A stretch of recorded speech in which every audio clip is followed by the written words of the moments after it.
Hello, everybody, and welcome to the School of Life with Sonny, where we, I'm not going to say where we talk about all things, everything, because I've been in a process, I've been in a journey, I've been trying to find,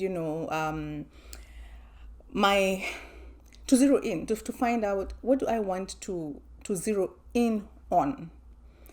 Before my separation and before my divorce, I had a program, and in this program, I used to do About to Marry. I had a program called Atom, About to Marry.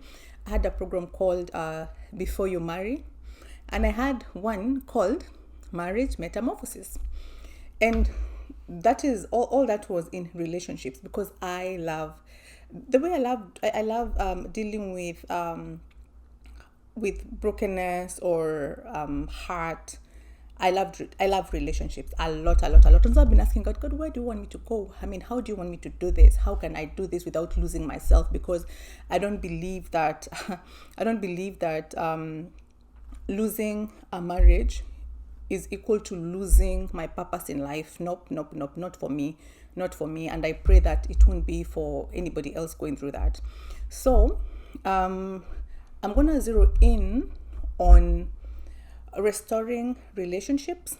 It doesn't matter what relationships. I think in this season I've learned so much. Oh my God, I've learned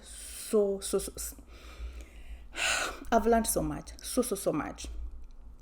Stopping abuse, and abuse is not necessarily physical abuse.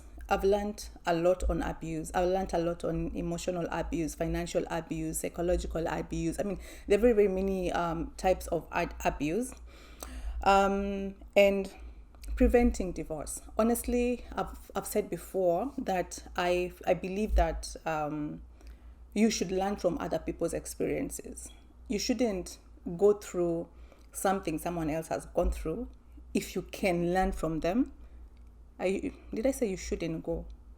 You don't have to. You could go through it, but you don't have to. Shouldn't look like I'm imposing a value on you. You don't have to go through something if you can learn from other people's experiences. And that is my heartbeat. That is what I would really want for all of you. You don't have to go through it. If you can learn a thing or two from my experiences, why go through that experience? So let me go into today's topic. As I promised in the last recording, I said I was going to talk about why I regret divorce. And as always, I mean, learn from other people's experiences. You don't have to go through yours. I will always say that. So I'm going to start with the third reason as opposed to starting with the first reason. So I'm gonna go to my cake has 3 tires, and I'm gonna start with the tire at the bottom, right? That's not the foundational tire. For me, it's not the foundation. I'm gonna be talking about the foundational one at the top, right? So the third reason why I regret divorce is the impact it has on children.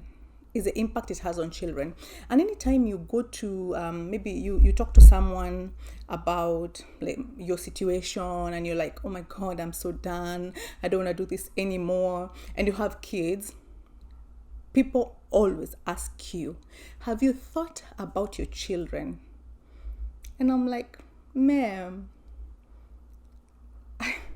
they are my children. I am more a parent to them than you are a parent to them. And the first thing, or the first person that I think about, even before I think about my first or second reason, the first thing that I personally, I don't know about other people, but the first thing that comes to your mind when you're going through whatever you go through in your relationship, and you're saying, oh my days, this is going south. The first thing you think about, or the first thing I thought about, and the first thing that I kept processing, and the one thing that kept me going year in, year out, was this very fact: children. You're always thinking, what about the children? What are they going to do? What is going to happen to them? So that is my number 3 regret, the impact it has on children. This scripture, Malachi 2:13 to 16, is a scripture that I actually read last week. I had not read this scripture. I read it when I was doing my previous video, and actually that is the day I read that scripture for the first time, because I was like, oh, let me go to this scripture that says God. A message distracted me that God hates divorce. Let me just put my phone on flight mode. Yes. Yeah. Let me just look at this scripture. And when I read this scripture, I was like, oh my days. I had not known the weight in this scripture.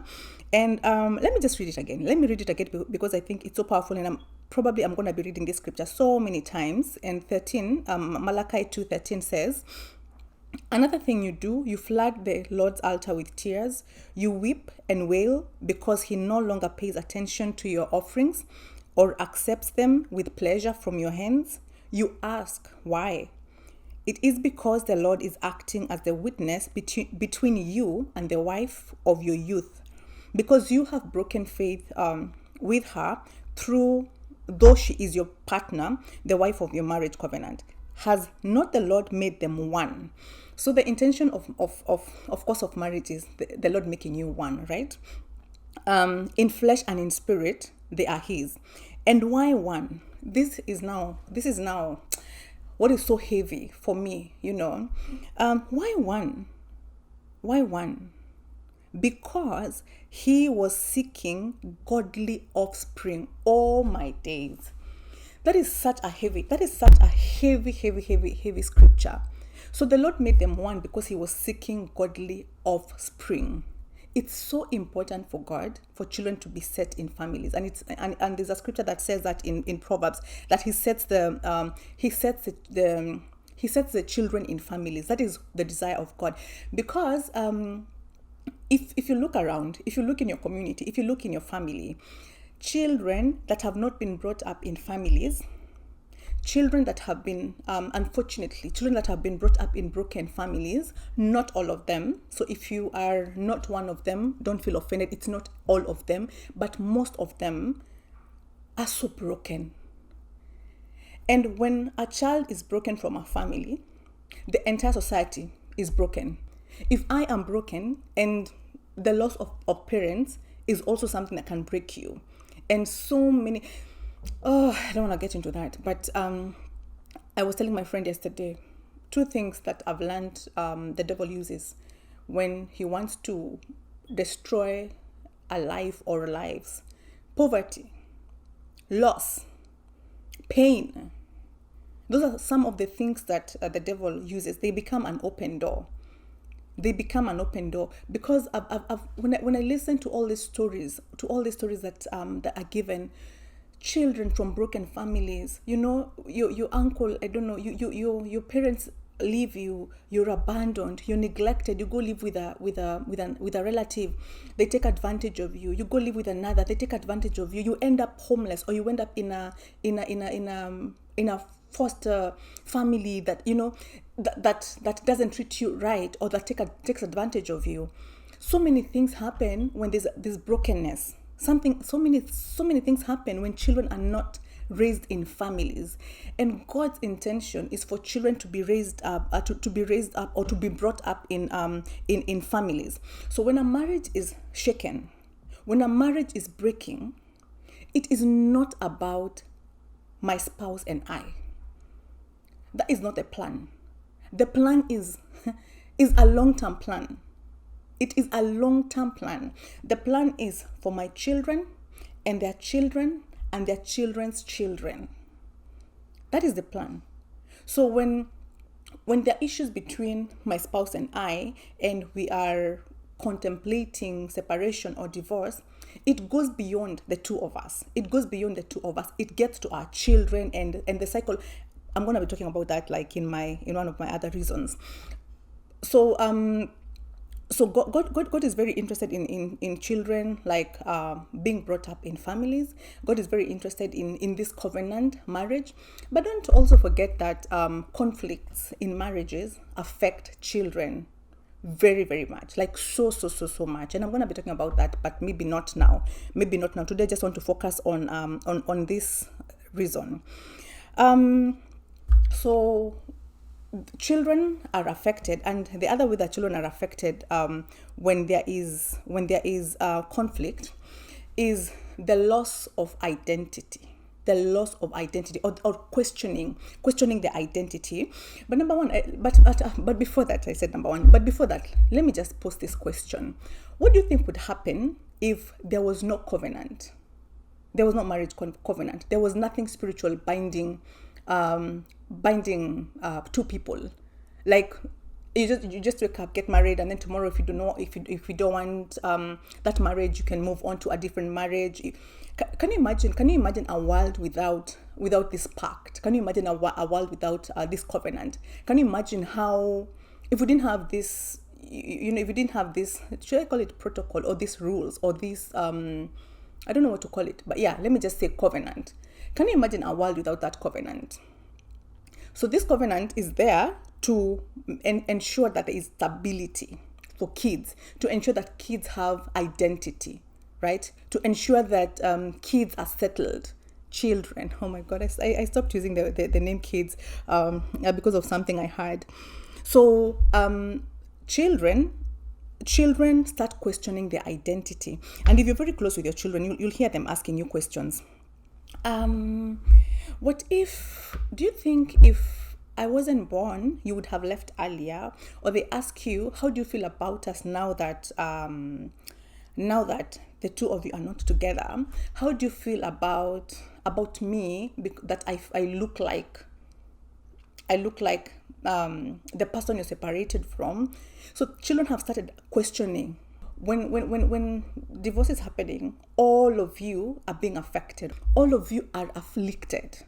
All of you are trying to survive, are trying to make it. And if you're not woke, if you're not emotionally intelligent, not to take care of yourself, not to know that, oh my God, I need to go for therapy. Oh my God, this is happening, and there are very many steps I need to take. Then you can lose your children, because you are supposed to be a support for your children, but you cannot give that which you don't have. And there are people who won't even acknowledge that. There are people who won't even accept that that they need that help. Yeah, so divorce radically changes a child's social environment. You are living together as a family unit. Now you don't live together.